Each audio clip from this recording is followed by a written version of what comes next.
मेरे साथ एक रात गुजारोगी तो तुमको परीक्षा में अच्छे नंबर दूंगा, और अगर तुमने मेरी बात नहीं मानी तो तुमको परीक्षा में फेल करवा दूंगा।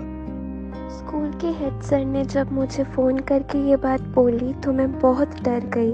डर से कांपते हुए मैंने उनसे कहा, आप ये सब क्या बोल रहे हैं? आप तो मेरे पिता समान हैं और भगवान के लिए मुझे परीक्षा में फ़ेल मत कीजिएगा।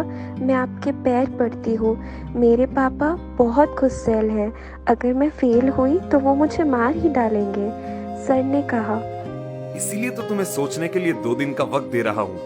अगर चाहती हो कि तुम्हारे साथ कुछ खराब ना हो तो मेरी बात मान जाओ। फ़ोन रखने से पहले सर ने मुझे ज़ोर से धमका के बोला, और मैंने तुम्हें जो भी कहा, ये अगर हम दोनों के अलावा और किसी को पता चला तो मैं तुम्हें स्कूल से निकाल दूंगा। और इस इलाके में तुम्हारे पिताजी का बहुत मान है। अगर मैंने तुम्हें स्कूल से निकाल दिया तो उनका मान सम्मान धूल में मिल जाएगा। ये सब बोलने के बाद सर ने फ़ोन रख दिया। उनकी ये सब बातें सुनने के बाद से मैं बहुत रोती रही। मुझे कुछ समझ में ही नहीं आ रहा था। दरअसल मेरा नाम गीता है। मैं गांव के सरकारी स्कूल में क्लास 10th में पढ़ती हूँ और थोड़ी देर पहले जिनसे बात हुई वो स्कूल के हेड सर हैं। इससे पहले कई बार हेड सर ने मुझे गलत तरीके से छुआ है। डर के मारे मैं कभी कुछ बोल ही नहीं पाई, क्योंकि शायद मेरी बात पर कोई यकीन नहीं करता। लेकिन आज तो सर ने मुझे उनके साथ रात गुजारने को ही बोल दिया है। अगले दिन मैं स्कूल नहीं गई। सारा दिन अपने रूम में दरवाज़ा बंद करके बैठी रही। मम्मी के कई बार खाने पर बुलाने पर भी एक शब्द नहीं बोली। रात को हेड सर ने मुझे फिर से फ़ोन किया और पूछा कि मैं आज स्कूल क्यों नहीं गई। मैंने कहा, आज मेरा तबीयत थोड़ा ख़राब है इसलिए नहीं गई। सर ने बोला, मैंने जो तुमको 2 दिन का समय दिया था, कल उसका आखिरी दिन है, याद रहेगा ना? सर के फ़ोन रखने के बाद मैं पागल ही हो गई। क्या करूं, कुछ समझ ही नहीं आ रहा है। एक तरफ अगर परीक्षा में फेल हुई तो पापा की डांट सुननी पड़ेगी, दूसरी तरफ सर की बात नहीं सुनी तो परीक्षा में फेल करा देंगे। मैं और कुछ सोचना नहीं चाहती। मैंने ठान ली कि मैं अपना जीवन को ख़त्म कर दूंगी, आत्महत्या करूंगी। मैंने पंखे के साथ अपना दुपट्टा बांधा और चेयर के ऊपर खड़ी हो गई। लेकिन सारा दिन ना खाने की वजह से मुझे चक्कर आने लगे और मैं चेयर से गिर के बेहोश हो गई। सुबह को बहुत बुलाने के बाद भी जब मैंने दरवाज़ा नहीं खोला तो और कोई रास्ता ना पाके पापा ने दरवाज़ा तोड़ दिया और अंदर आके मुझे ज़मीन पर गिरा हुआ पाया।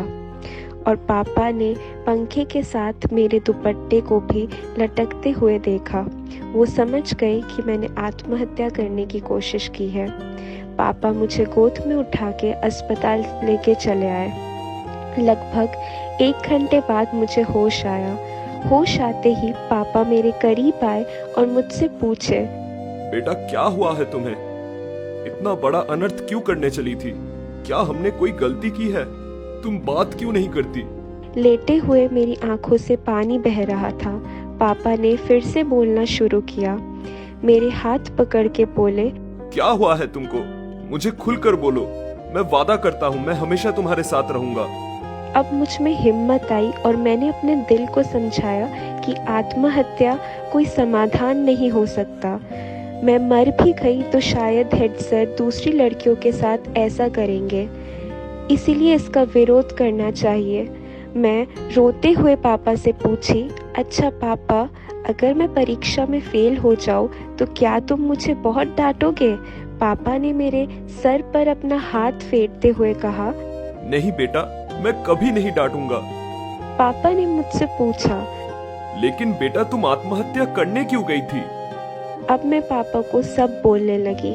मैंने पापा को समझाया, हेड सर ने कहा है कि मुझे उनके साथ एक रात गुजारनी होगी तो वो मुझे परीक्षा में अच्छे नंबर देंगे, और अगर मैं उनकी बात नहीं सुनी तो वो मुझे परीक्षा में फेल करा देंगे। सिर्फ इतना ही नहीं, स्कूल में उन्होंने कई बार मेरे शरीर को कई जगह से छुआ है। ये सब सुन के पापा के जैसे पैरों तले ज़मीन खिसक गई। उन्होंने मुझसे कहा, ये तुम मुझे अब क्यों बता रही हो? मैंने बोला, हेड सर ने मुझसे कहा है कि ये सब बातें किसी और को बताऊं तो मुझे स्कूल से निकाल देंगे, और अगर वो मुझे स्कूल से निकाल देंगे तो आपका मान सम्मान तो धूल में मिल जाएगा। इसलिए मैं कुछ नहीं बोली, और कोई रास्ता ना मिलने पे मैं आत्महत्या करने गई थी। पापा ने तभी थाने में फ़ोन करके ओसी साहब को अस्पताल बुलाया। ओसी साहब के अस्पताल आने पर पापा ने उनको सब कुछ खुलकर बताया। ओसी साहब सब सुन के बोले, सब ठीक है, लेकिन कोई सबूत के बिना तो उन्हें गिरफ्तार नहीं कर सकते। अब मैं अपना फ़ोन ओसी साहब की तरफ बढ़ाई और बोली, हेड सर, जब मुझे फ़ोन करके ये सब गंदी बातें बोल रहे थे, मैंने अपने फ़ोन का कॉल रिकॉर्डर ऑन कर लिया था। उनकी सब बातें इस मोबाइल में रिकॉर्ड किया हुआ है। अब ओसी साहब 1 मिनट भी लेट नहीं किए, मुझे लेकर सीधा स्कूल चले आए। मेरे साथ पुलिस देखकर हेड सर बहुत डर गए और ओसी सर से बोले, क्या हुआ, आप लोग यहाँ? ओसी सर ने बोला, इस लड़की को सेक्सुअली मोलेस्ट करने के लिए आपको गिरफ्तार किया जाता है। हेड सर चिल्ला के बोले, ये सब झूठ है। ये लड़की मुझे झूठ मूठ का फंसा रही है। मुझे फंसाया जा रहा है सर। ठीक उसी वक्त मोबाइल में रिकॉर्ड हुई बातें ऑन करके ओसी सर ने हेड सर को सुना दिया।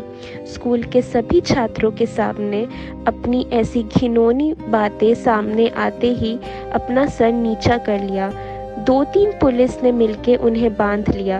अभी ओसी साहब ने स्कूल के सभी छात्रों के उद्देश्य में ये बोला, ये हेड सर गीता नाम की इस लड़की को कई बार सेक्सुअली मोलेस्ट किया है, इसलिए इनको थाने में ले जाया जा रहा है।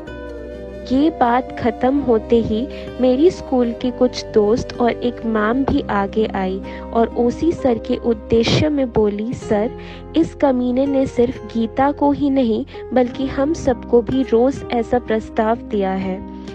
हमारे मना करने पर भी गंदी तरीके से छूते थे। हम डर के मारे कुछ नहीं बोल पाए, लेकिन आज और चुप नहीं रहेंगे। हम इसकी कठोर से कठोर सजा की मांग करते हैं। हेड सर की ऐसी घिनौनी बातें चारों तरफ फैलने पर सब छीछी करने लगे।